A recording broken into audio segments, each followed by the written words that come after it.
إن الحمد لله نحمده ونستعينه ونستغفره ونتوب إليه ونعوذ بالله من شرور أنفسنا وسيئات أعمالنا من يهده الله فلا مضل له ومن يضلل فلا هادي له أشهد أن لا إله إلا الله وحده لا شريك له وأشهد أن محمدا عبده ورسوله لا نبي ولا رسول بعده فقال الله تعالى يا أيها الذين آمنوا اتقوا الله حق تقاته ولا تموتن إلا وأنتم مسلمون وقال يا أيها الذين آمنوا اتقوا الله وقولوا قولا سديدا يصلح لكم أعمالكم ويغفر لكم ذنوبكم ومن يطع الله ورسوله فقد فاز فوزا عظيما أما بعد فإن أصدق الحديث كتاب الله وخير الهدي هدي محمد صلى الله عليه وآله وسلم وشر الأمور محدثاتها فإن كل محدثة بدعة وكل بدعة ضلالة وكل ضلالة في النار. معاشر المسلمين jamaah Jumat rahimani wa rahimakumullah. Alhamdulillah,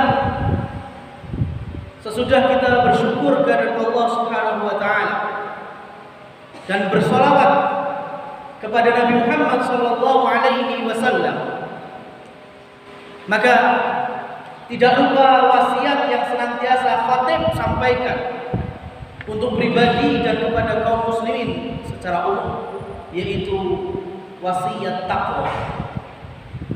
Mari kita jadikan momentum Jumat sebagai proses untuk meningkatkan iman dan takwa kita. Kita sadar bahwa kita ini hamba Allah, ciptaannya yang tidak punya kekuatan kecuali datang dari Allah.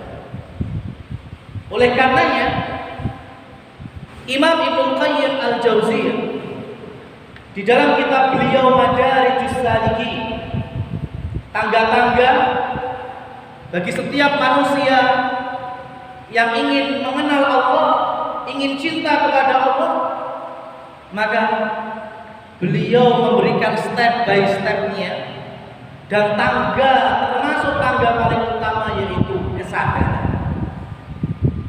Sadar kalau kita ini tidak punya kekuatan. Kita ini bagian dari ciptaan Allah. Kalau Allah Subhanahu wa taala menerangkan bahwa Dialah Sang Maha Agung, Maha Besar, Allahu Akbar, kita semuanya tahu. Allah menyampaikan Al-Alim, Al-Basir, Maha mengetahui, Maha melihat. Kita semuanya tahu arti secara lafaz Asmaul Husna. Tapi kenyataan di lapangannya, kita tahu Allah Maha Besar, tapi kenyataannya kita merasa yang lebih besar daripada Allah. Kita tahu Allah Maha Mengetahui, tapi terkadang kita masih mengingkari dari syariatnya. Seakan-akan kita sing kemaki daripada Allah Subhanahu wa taala. Allah telah wajibkan ini, Allah telah haramkan itu, tapi terkadang kita masih bertanya kepada logika, kita bertanya kepada otak kita. Maka konsep di dalam beriman, kullun amana billahi wa malaikatihi wa kutubihi wa rusulihi la nufarriqu baina ahadin min rusulihi. Orang itu kalau beriman kepada Allah, maka jangan tinggalkan iman kepada para malaikat, ada kitab yang telah Allah turunkan, bahkan kepada para rasul. La nufarriqu, kita tidak memilah-milah. Oh, kita umatnya Nabi Muhammad, terus kita benci sama nabi sebelumnya? Enggak. Cintanya kita kepada Nabi Yahya, Zakaria, Nabi Nuh, Nabi Adam, Nabi Musa sama dengan cinta kita kepada Nabi Muhammad Sallallahu Alaihi Wasallam. Maka kalau ada sekelompok manusia atau kaum yang beragama, mereka mencintai Nabi Isa, atau mereka mencintai Nabi Ibrahim karena bapak para nabi, kemudian tidak mencintai Nabi Muhammad atau bahkan ingkar terhadap Nabi Muhammad, maka ini bukan termasuk dalam ayat tadi.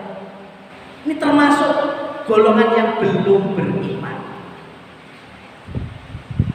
Kalau hari ini masih ada yang semacam itu, berarti tidak bisa diterima. Kenapa? Karena Allah telah mengirimkan Nabi Muhammad SAW rahmatan lil alamin.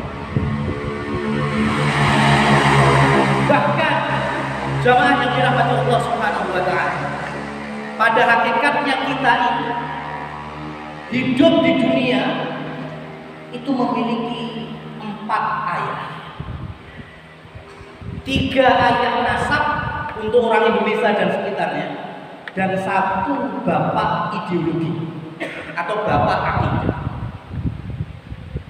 Yang pertama, kita punya ayah sesuai kakak, sesuai akte. Saya bin bapak saya siapa. Itu ayah nasab yang pertama.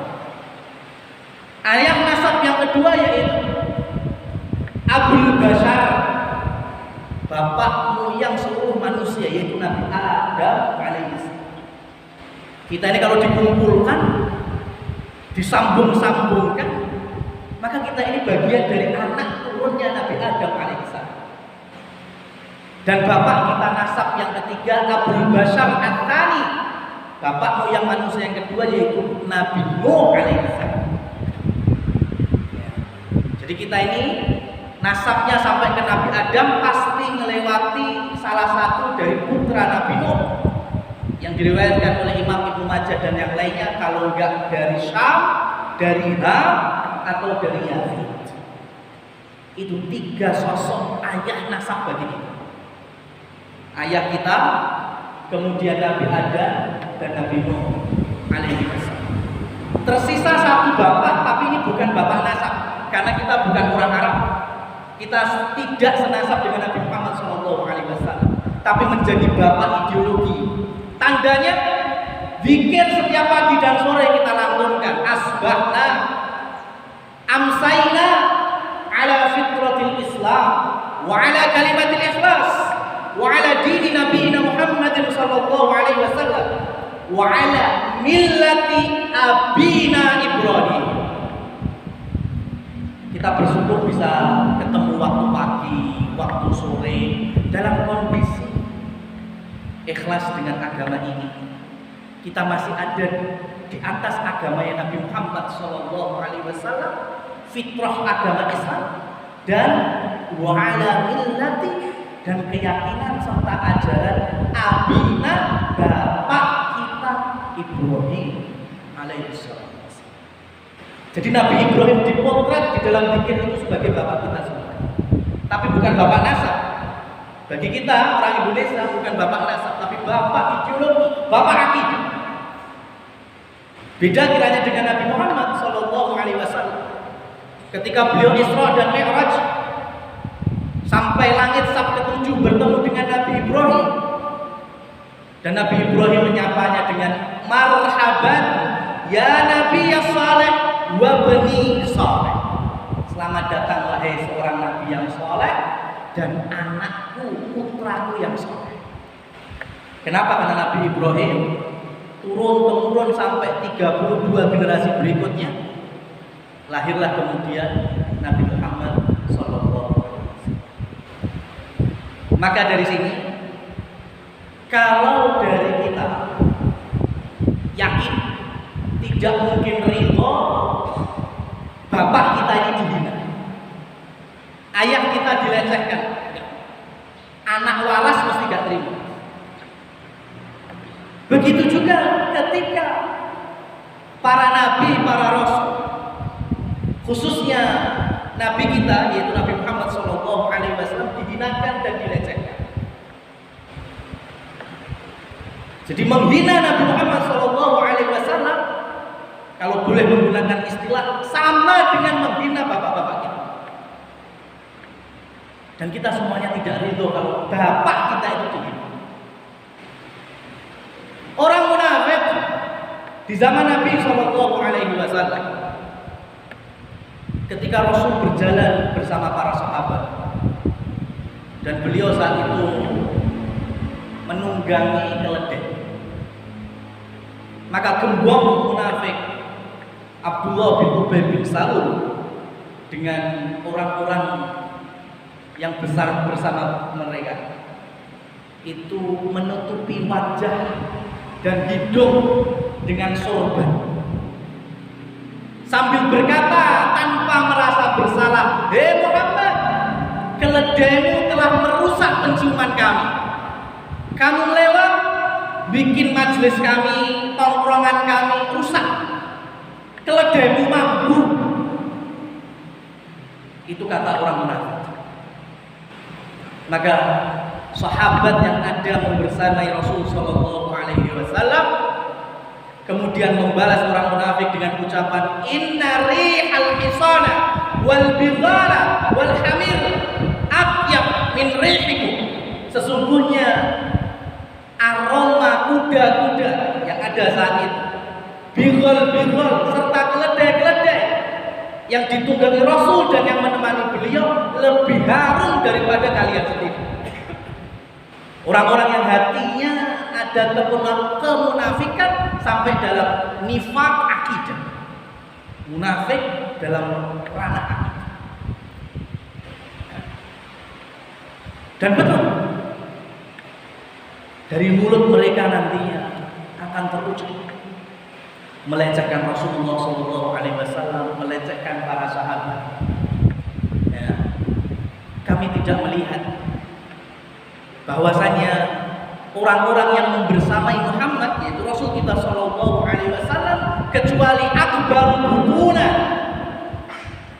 para hufaz, para pengajar Quran, ya, para penghafal Quran, dan yang membersamai beliau. Kata orang munafik, kami melihat orang-orang yang pengecut, bukan pemberani, orang yang sudah kebesaran perut, wetengin jembling dan lain seterusnya. Maka Rasul Shallallahu Alaihi Wasallam ketika disampaikan berita ini, Allah Subhanahu Wa Taala di dalam surat At-Taubah langsung turun ayat sebagai cap bahwa mereka telah kufur. Maka diriwayatkan orang-orang munafik kemudian langsung bersegera mencari Rasulullah SAW, memegang paha beliau, ya, kaki unta beliau, bersimpuh melas, "Ya Rasulullah, innama na'udzu wa nal'ab." Yang kita maksudkan kita cuma guyon. Ya, kita bilang seperti itu hanya guyon biar kita ini nggak sepaneng dalam perjalanan safar. Tapi apa kata Rasulullah SAW? "Abillah wa ayatihi wa rasulihi kuntum tastahzi'un." Apakah engkau atau kalian bercanda, tapi candaannya menyangkut Allah, ayat-ayatnya Rasul? Bercanda loh, bercanda. Apalagi serius, bercanda. Qad kafartum ba'da iman. Sungguh kalian telah kufur yang sebelumnya kalian megang iman. Ini peringatan keras bagi siapa saja yang menghina Rasul Sallallahu Alaihi Wasallam, menghina para sahabat, menghina syariatnya sama. Ketika kaum muslimah mereka berusaha mentaati dengan menutup auratnya, dengan jilbab-jilbab lebarnya, bahkan sebagian mereka dengan totalitas menutup wajah mereka, dihina, dilecehkan. Kaum muslimin yang laki-lakinya berusaha berpakaian sebagaimana pakaian Rasul Shallallahu Alaihi Wasallam, beraksen tubuh sebagaimana Rasul Shallallahu Alaihi Wasallam, tapi kemudian dihinakan, dilecehkan. Maka hati-hati, karena sejatinya ucapan candaan maupun serius itu bukan mengenai oknum, tetapi melecehkan Allah dan Rasulnya sekaligus. Dan Allah Subhanahu wa taala telah memberikan kabar gembira kepada Rasulullah sallallahu alaihi wasallam, inna kafaina kal mustahzi'in, dalam surat Al-Hijr. Sudah tenang orang, ada orang menghina, melecehkan, cukup Allah yang akan mengurusi. Kalau kamu nggak sanggup, ya para sahabat nggak sanggup, Allah maha sanggup. Inna syani'aka huwal abtar. Orang-orang yang tidak mungkin mendapatkan rahmat Allah, putus antara dirinya dengan rahmat Allah Subhanahu wa taala. Maka ketika syariat demi syariat dilecehkan, apalagi terkadang dibenturkan dengan budaya, maka tentunya bukan berarti kita tidak cinta budaya, tetapi kita lebih mengutamakan karena kita sadar hamba Allah. Tidak semua nabi punya skill bangun kapal seperti Nabi Nuh.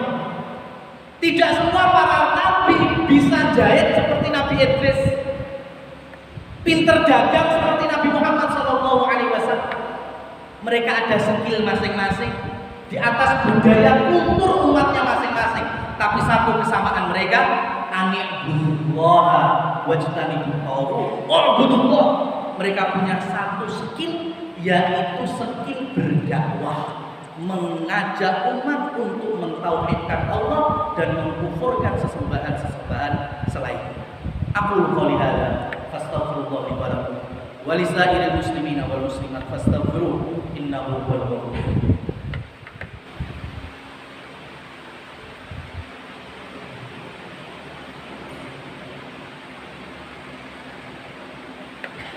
Alhamdulillahirabbil alamin, wassalatu wassalamu ala asrofil anbiya'i wal mursalin wa ala alihi wa ashabihi wa man tabi'ahum bi ihsan ila yaumil din. Jamaah Jumat rahimani wa rahmatullah. Ada riwayat yang dinukil oleh Al-Hafidz Ibnu Hajar Al-Asqalani di salah satu kitab beliau, di mana ada seorang panglima Mongol di tengah-tengah pasukannya itu mengejek dan menghina Nabi Muhammad SAW sambil menunjuk-nunjuk tangan. Dan di barisan pasukannya itu ada beberapa anjing yang menyalak-nyalak, yang menggonggong-gonggong. Kata beberapa ajudannya, cukuplah komandan, cukup, tidak usah menghina nabinya kaum muslimin. Tapi kata komandan Mongol ini, enggak, anjing itu menyalak-nyalak karena setuju dengan ucapan. Dihinakan lagi, dilecehkan lagi Nabi SAW. Ternyata semakin parah anjing itu menggonggong dan menyalak-nyalak sampai terlepas belenggu dari mereka dan menggigit sang komandan Mongol sampai gigitan leher, yang itu menyebabkan tewas seketika di tempat. Dan Al-Hafidz Ibnu Hajar Al-Asqalani menyebutkan di waktu yang sama 40.000 tentara Mongol bersyahadat asyhadu an la ilaha illallah wa asyhadu anna muhammadar rasulullah. Masuk Islam karena melihat kebesaran Allah.